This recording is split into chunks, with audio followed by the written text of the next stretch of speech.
Welcome to the Personal Injury Marketing Minute, where we quickly cover the hot topics in the legal marketing world. I'm your host, Lindsay Busfield. Every year, more and more women have been joining the legal profession. According to the ABA, women now comprise 41% of all lawyers in the United States. With women now making up over 56% of all law school students, this trend is only expected to escalate. But women face some hurdles in their careers that men simply don't, at least not to the same degree. This is especially true when it comes to balancing motherhood and a high-pressure career. To be clear, many male lawyers are amazing fathers who are actively engaged in their kids' lives, and y'all deserve support and praise too.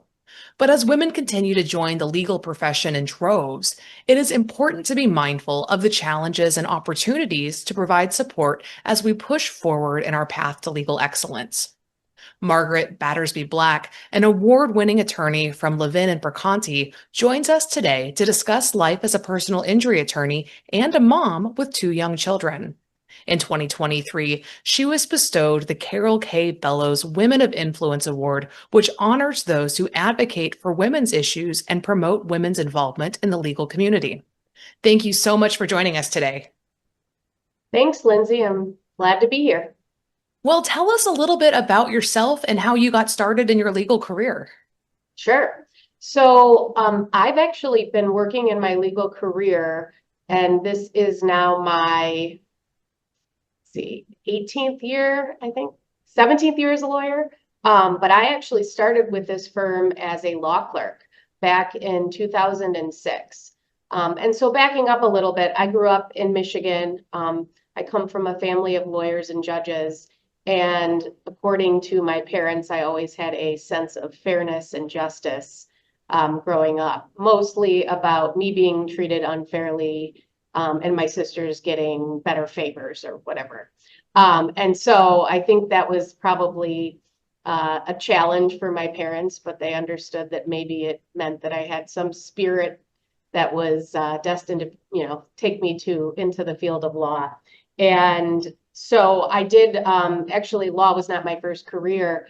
I went to the University of Michigan, had the great fortune of getting into their undergrad business school, and there were a lot of opportunities for me coming out of undergrad to move to Chicago and work at a financial firm. So I did that for several years. I liked it. I had great opportunities, but I did realize that I probably wasn't meant to sit at a desk and crunch numbers. And the idea of law school was always in the back of my mind. My dad had suggested that I take some time off and work, just make myself distinguishable in the legal marketplace for when I would come out of law school. And so I worked for 3 years for JP Morgan Chase in Chicago, and then started law school. When I started, I knew I wasn't going to become a corporate lawyer or do big law or I knew I wanted to be a trial lawyer. I knew I wanted to be in front of people. I knew I wanted to help people. I was pretty sure it wasn't going to be as a prosecutor or, criminal defense lawyer. And so I had the great fortune of having a conversation in December of 2005 with one of my dad's best friends from law school who knew Steve Levin of Levin Perconti, where I now work. And he said, reach out to him if you're interested in something for the summer. He, frequently will hire law clerks. So I reached out. I got an interview, which at the time, apparently I was highly impressive to Steve because I brought a paper copy of my resume and also sent an electronic one in advance. And back in 2006, I don't know, maybe people weren't doing that. So he hired me, funny enough, because we're doing a podcast right now. He hired me way back when legal blogging was just kind of taking off. And he had all these great ideas. He's a really innovative marketer in the personal injury space, but he could not execute them. And so he hired me to learn how to blog and to just start blogging about different topics. So that was kind of towards the end of my first year in law school. And I liked working with him. They needed a full-time law clerk, so I stayed on for the summer. And I think that summer is when I knew that personal injury was probably going to be the right move for me, because I was able to work that summer on a trial that Steve Levin and Mike Bonamart, my current partner, were working on, that involved a family, younger, I'll say, 20-something daughters who had lost their mom due to neglect in a nursing home. And just kind of some personal background. When I was 23, I lost my mom in a car accident. And so I was able to relate to what it's like to be in your 20s and maybe not have gone through some of the milestones with your mom that you were expecting, or be able to learn from your mom some of the things that you need to know to become, a mom, and as you age. So Steve, appropriately and softly asked if that was something I was willing to work on, to meet with these women, try to get out of them some, good evidence so that we could put their testimony on at trial, so that we could bring to the jury what they lost. And that was really rewarding to me. And I really bonded, with these women, because we had been through similar experiences where there's a sudden loss. And just on that note, since we're talking today about women and personal injury, I think that is one really strong skill set that women bring to this profession, is, that we typically have empathy, and we, are able to maybe, better navigate people through times of crisis, just with maybe some motherly instincts. Doesn't mean you have to be a mother to have those motherly instincts, of course, but because at the time that I was doing that, I was not. But we won that case. The clients were, thrilled, and I had a great time working with Mike and Steve. And I told my dad, I think I want to do what you do, because my dad is a personal injury lawyer too. And so that was always in the back of my mind too, meeting clients who he had helped throughout his life, who still kept in touch and thanked him for changing their lives. And it felt a lot better than crunching numbers at a bank. So. Well, and it's clearly a natural fit for you. You come from a long line of lawyers, and you have the family support there. And it sounds like you made a real personal connection when you were choosing your field, and realizing that this was absolutely the right type of practice for you. And so you have your legal career, and you are also balancing, clearly, motherhood at the same time. So tell us a little bit about your family and about your kids. Sure. Well, today I have an 11-year-old Evelyn. She will be a middle schooler next year, and a 10-year-old William. So he'll be in 5th grade. And they're at a great age right now where they still like me and want to hang out with me, but they can do things for themselves. So like, Evelyn can go to the corner grocery store and pick up some things for me. And William, he can take the trash out. He's not quite as adventuresome with his willingness to, do things for me. But it's been a long road, as you know. They were infants and toddlers. They're 19 months apart. So certainly integrating, working at a law firm, and kind of, I would say I probably didn't really ever drop my pace in terms of what I was able to handle with trials and workload. I certainly had a lot of support and help at home. I had, a nanny. My husband decided around COVID time that he would retire, and he would be our childcare solution. And that obviously allows me great latitude to be able to do what I want. And, obviously I had a lot of support at Levin Perconti. So when I went on maternity leave, it was the first maternity leave that they had experience with a lawyer in 21 years. Oh, wow. Yeah. So my partner, Susan Novosad, who was one of the founding lawyers of the firm, she had 3 kids. So she went through it, but it had been a while. And I just remember, you know, I love what I do so much that although obviously I needed maternity leave and I loved maternity leave and I, wanted to take it and bond with the kids, like it was very hard for me to completely disconnect.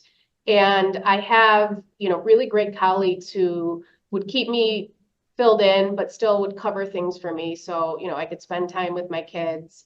But, I did stay connected when I was on maternity leave because I I feel like, a lot of my clients are like my own family and I want to make sure that they're getting, navigated through the process. But I certainly did also get the time to bond with my kids and, do all of those things. And I'll tell you, being a mom, I think is a much harder job than being a lawyer. I can absolutely relate. I have two young kiddos myself. I have a 3-year-old daughter and a 6-year-old daughter.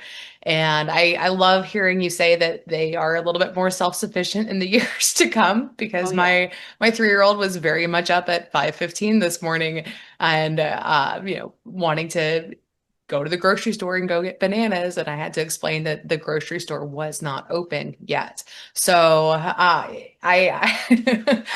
glad to hear you say that it gets a little bit easier in the years to come. But no, I'll I mean, tell you being though, the day that you really um, you kind of made it as a mom is when your youngest can turn on the remote and like make a piece of toast or get some cereal because then you might get to sleep in until like 7, 8 o'clock, which is, I'm sure, something that you're not doing right now. not as often as I would like. Yeah, And they're almost there. My 6-year-old has been self-sufficient since she was 2.5. She yeah, had all that figured out. I put all the right snacks at the grabbing distance for her, but the 3-year-old very much likes to be social and have share my cup of coffee in the morning. sure. So it's they're just very different personalities, and that in itself is a challenge to juggle. Much less trying to juggle, motherhood as a whole with a career. But I can absolutely relate to what you're saying, where when you have kids and you go on maternity leave, you have two different parts of your personality that are at odds trying to be engaged at the same time. You're trying to bond and connect, and you have these maternal instincts that, bring out some very soft, parts of your personality. And then you also have a highly intellectual wanting to be engaged and stimulated and contribute in more, cerebral adult ways. And it can kind of tear you apart if you don't have the right supports in place. Yeah, definitely. And so what, as you came out of maternity leave, and started to kind of navigate back into full-time legal space, what were some of the biggest struggles that you faced, as you were developing in your legal career? Well, I wouldn't call this is more of on a like a micro level. I remember when I came back, the biggest challenge was getting myself to leave the office because when you've got infants and toddlers, they're in bed for the night, like 6:30 to 7:30. And I was used to, working until at least then. And then even sometimes, grabbing dinner with colleagues or going to legal events.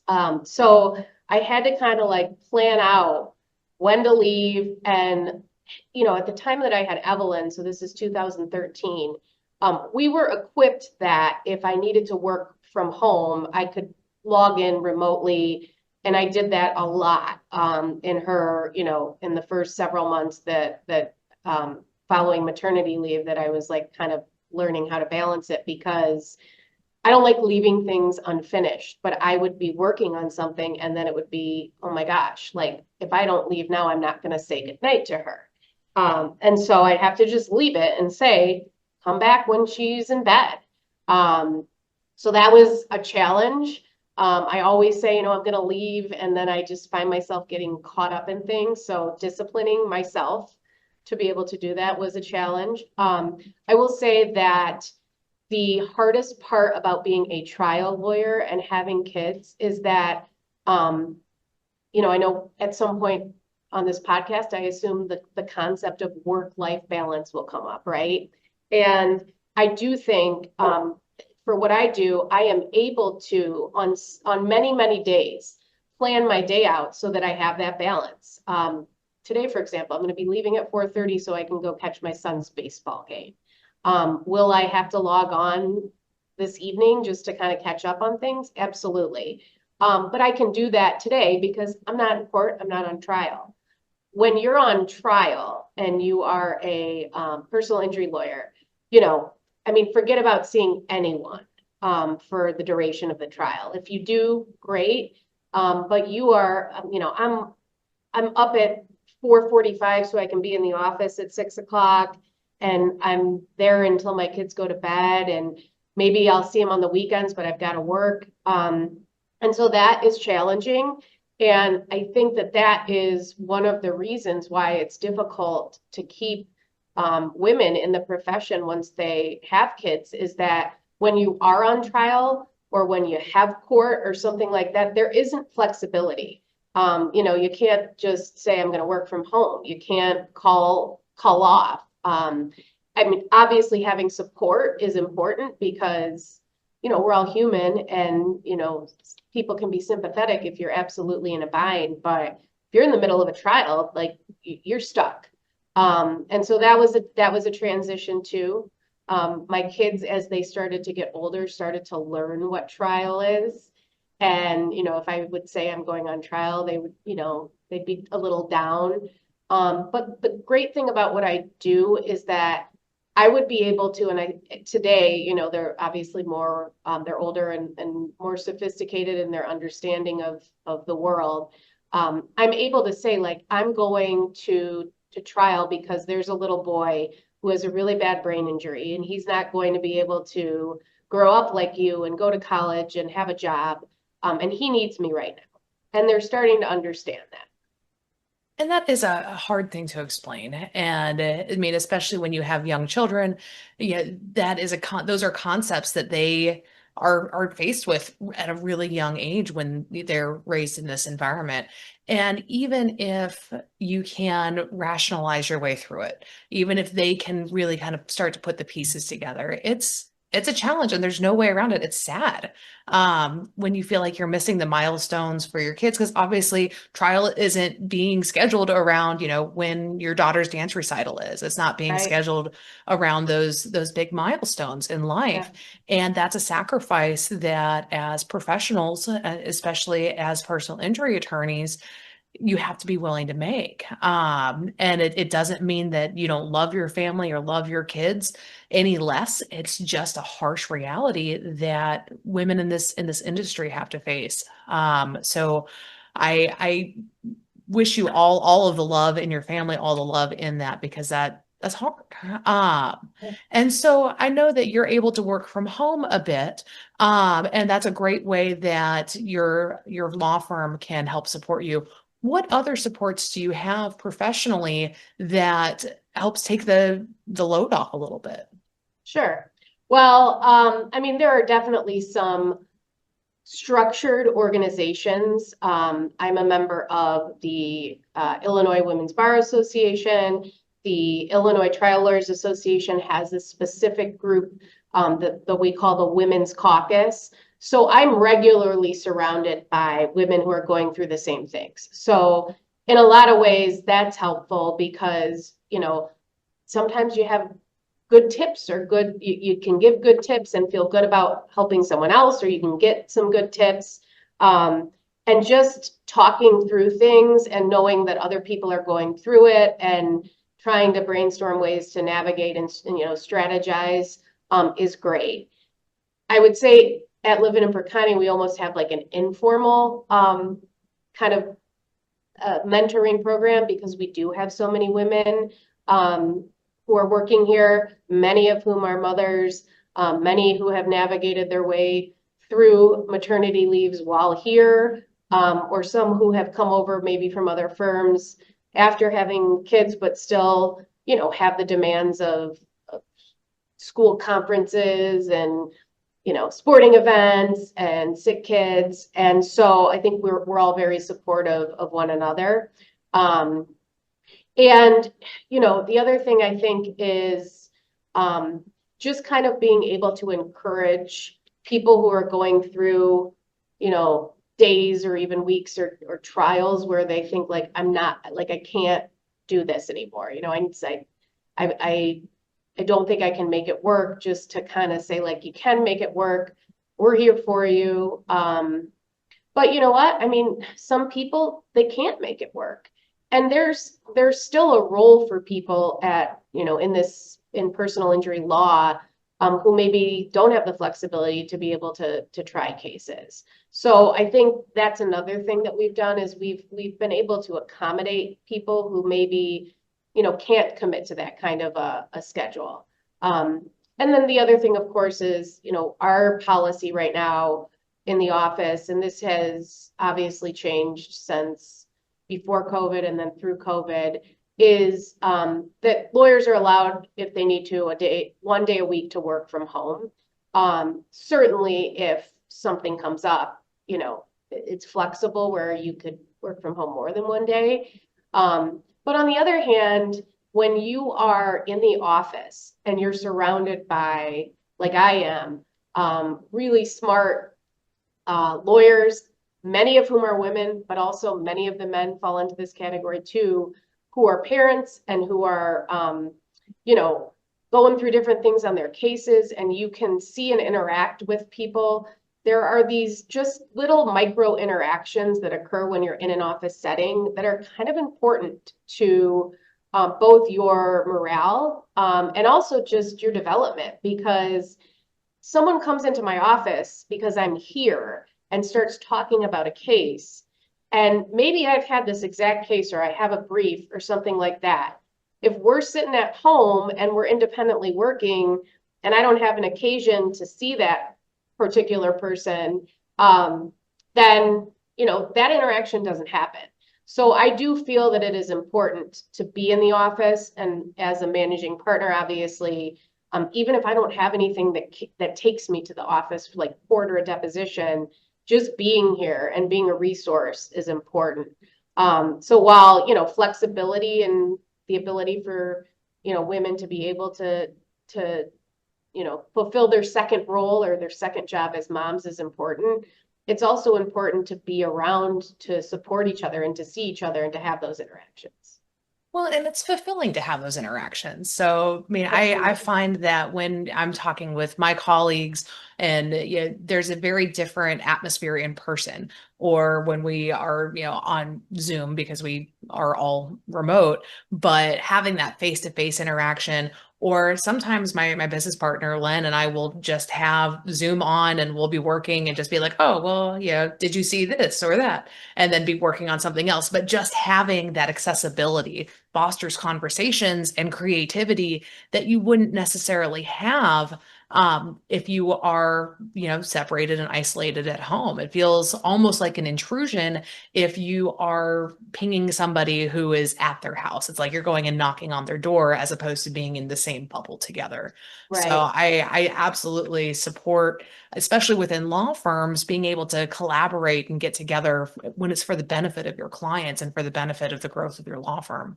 So that's an excellent point there.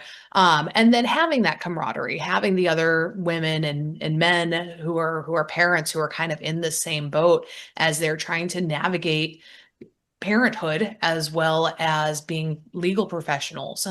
There are tips and tricks beyond just what's going on with these cases. It's okay, well, how am I going to be intentional about making sure that I have time for the baseball game, and to make sure that I have time with my spouse and have time set aside to do right by my cases. So having that intentionality.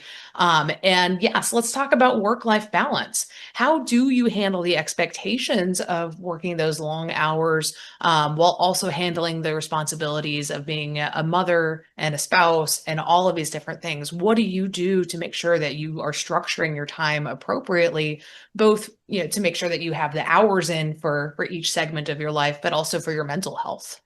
Sure.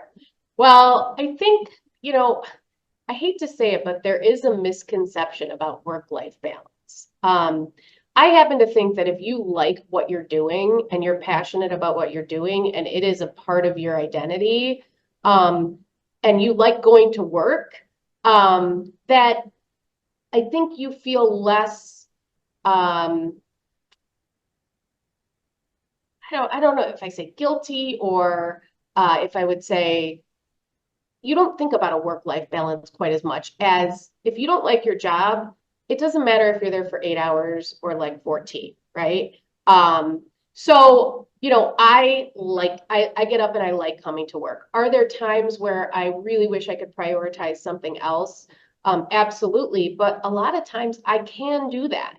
And I think there's this misconception that work-life balance means like absolutes, like you only work a certain number of hours or you leave by X time. It's really like a give and take. If I know I've got a baseball game, like I told you today, and I'm going to have to brave the commute home for that, then I've got to get up early and you know, put in the work, or I got to work late, yesterday, or maybe I'll have to work a little bit this weekend, or you've got to be willing to give and take.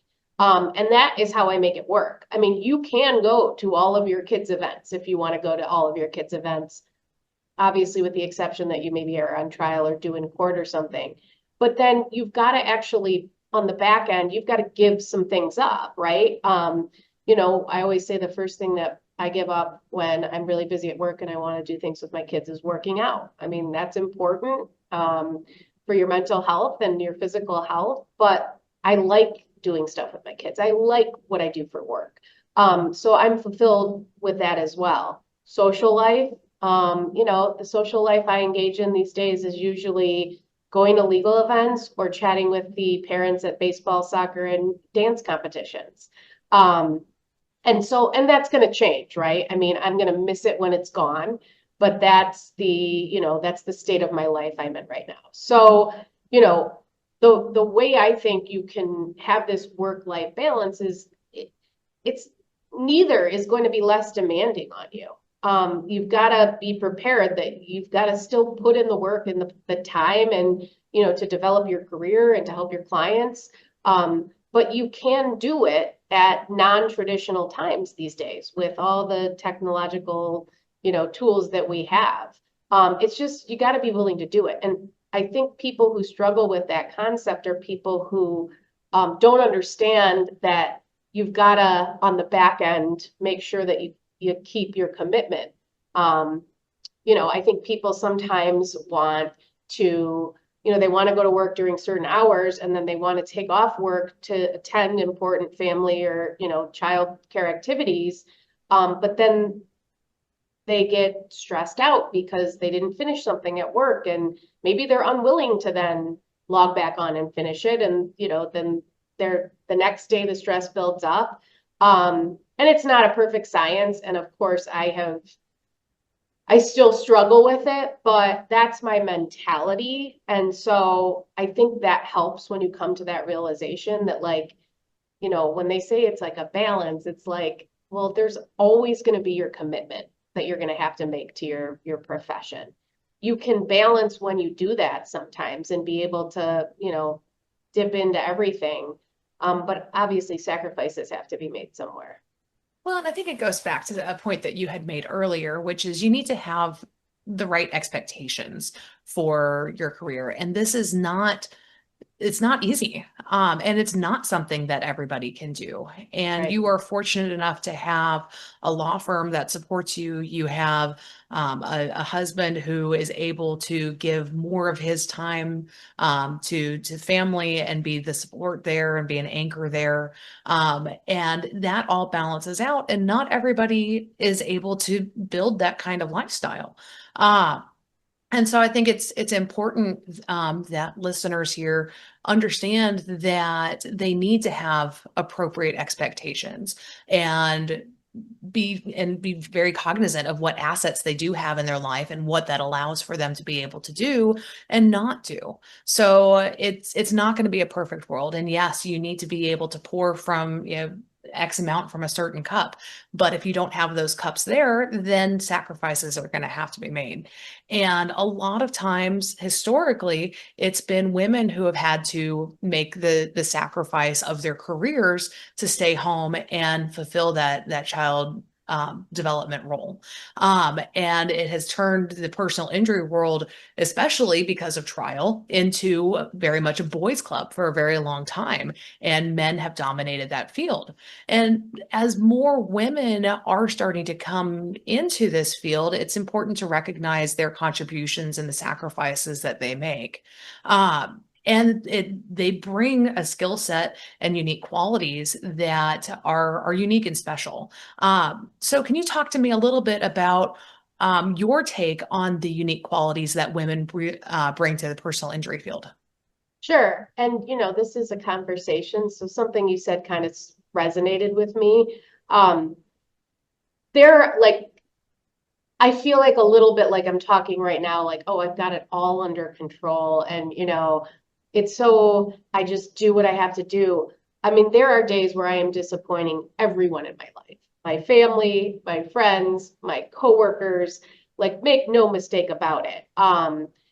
But I know that, and like you said, there's expectations, right? Like I know that that's going to happen. And so, do I like it? Does it make me feel good? No, of course not. But I know like we'll move on and, the next day will be better.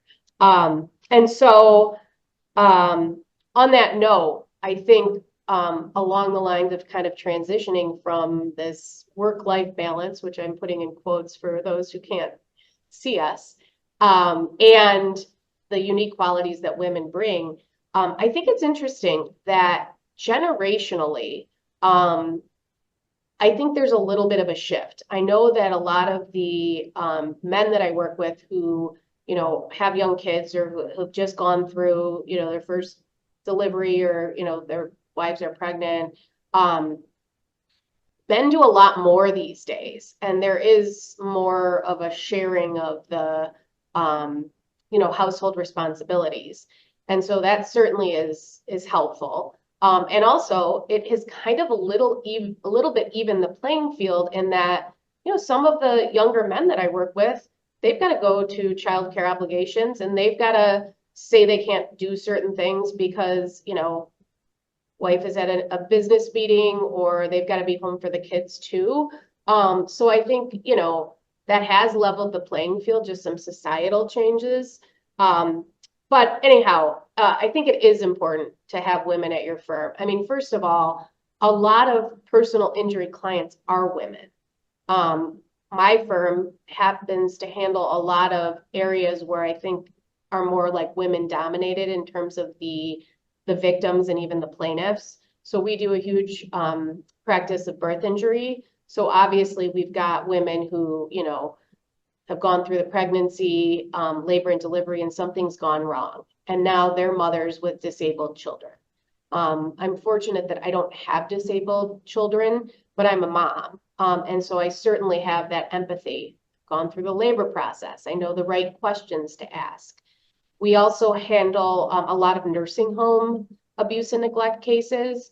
And I'm sure it won't be a surprise to you that in a lot of these situations, the women are the caregivers for their elderly parents or the point people. And so they're the ones who, call when something goes wrong, or they're the ones who have the most knowledge about what was going on at the nursing home. So having, women be able to talk to women who have gone through the same thing, that's important.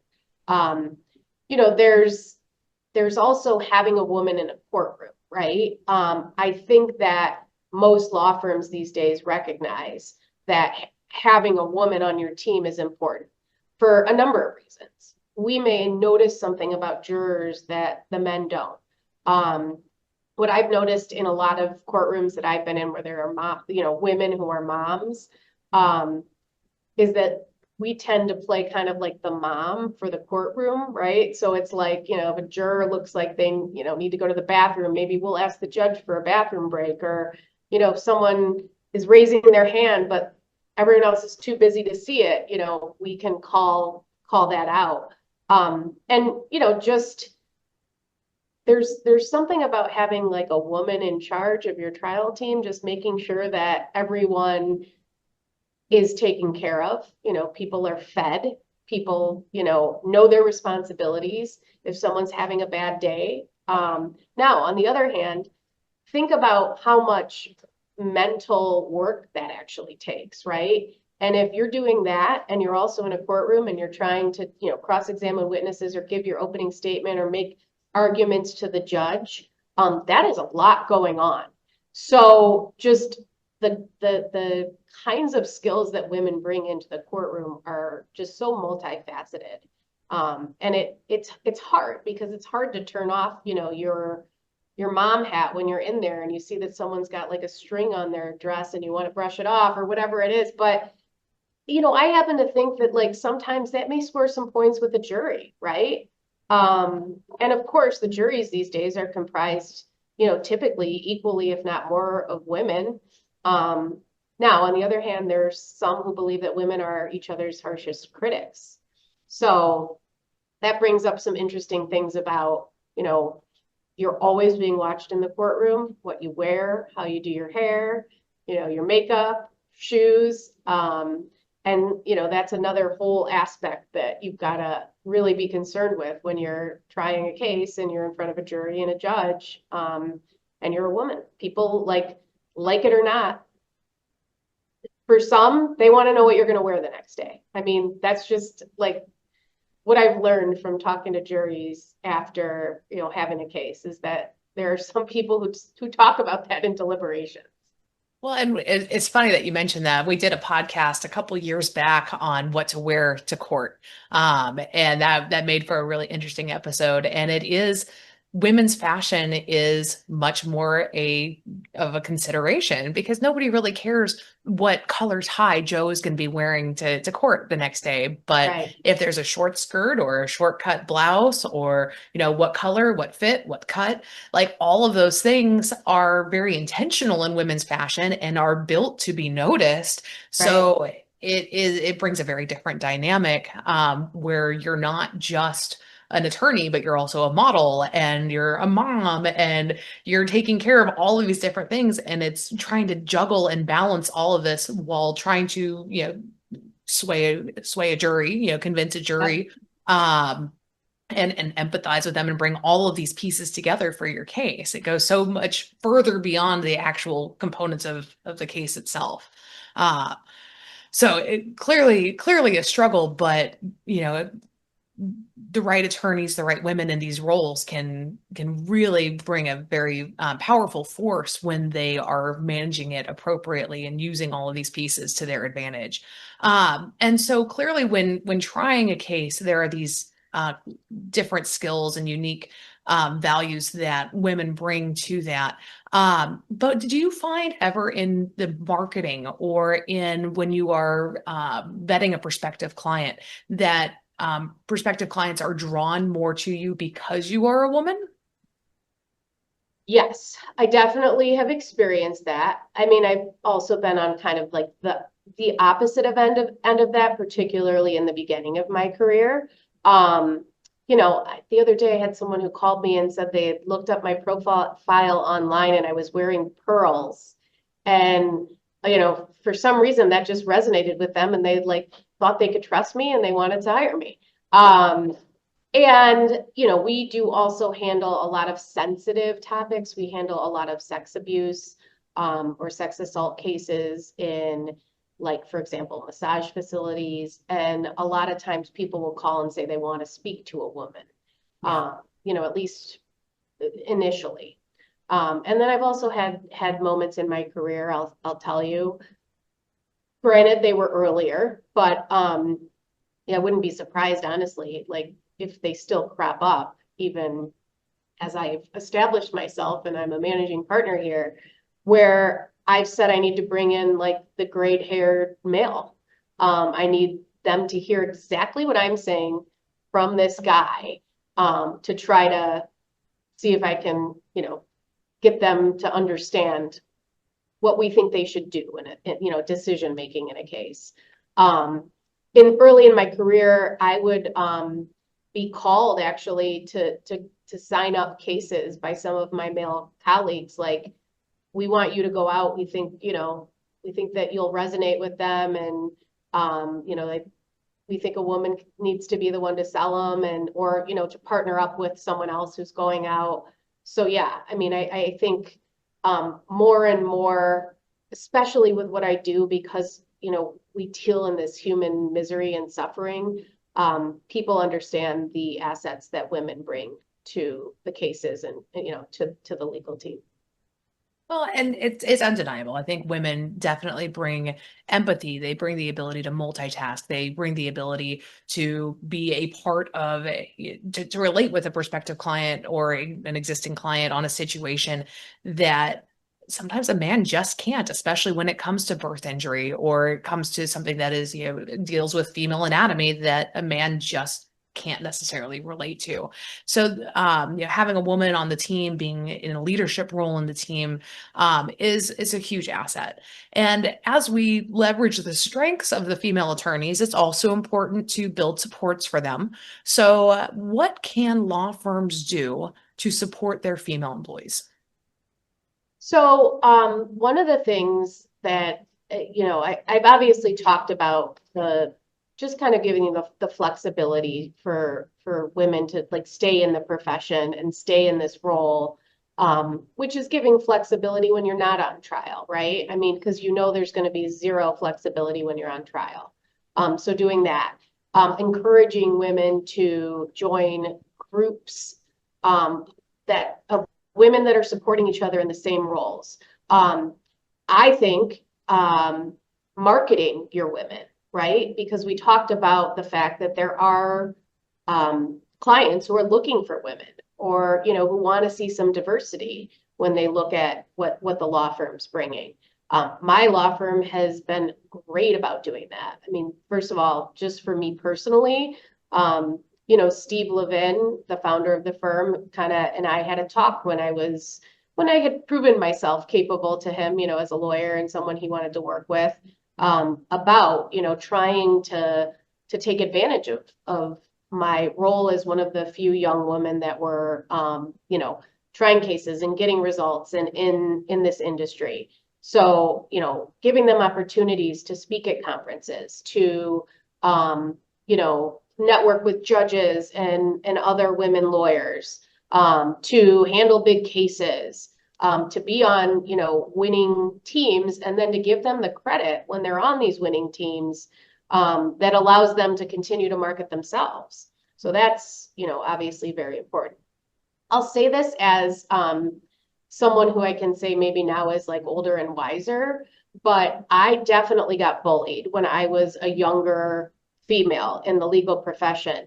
And I remember a couple of times having to like call in big brother, call in dad, and have them come and sit in a deposition or go to court with me, and kind of like fend off some of the more aggressive lawyers who were maybe taking advantage of my youth and, that I was a woman and my blonde hair. And I do that now for some of the younger women. I have male partners who have called up men from other firms who are opposite and said, why are you picking on the young women at our firm? Like we've gotten a lot of reports of you, obstructing in depositions or, being nasty, and it's not happening with me. So like, what gives?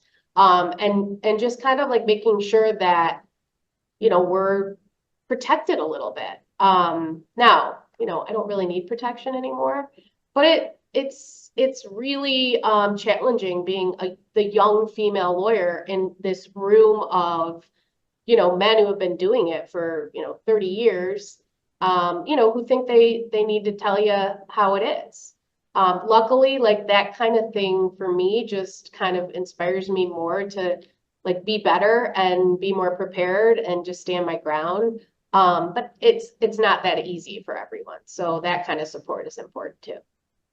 Absolutely. Having advocates for you. I mean, and regardless of gender or age or anything, but having a team that really advocates for a level playing field for all of the attorneys to be able to go do their job, get the depositions, and build the cases that are going to be serving their clients. That is 1000% the right place to start and the right thing to do. Well, Sure. thank you so much for joining us today. I really appreciate the insights that you had to share. Yeah, it was my pleasure. Love to come back if you've got a new topic for me. Absolutely. Would love to have you back sometime. All right. Thanks, Lindsay. Thanks.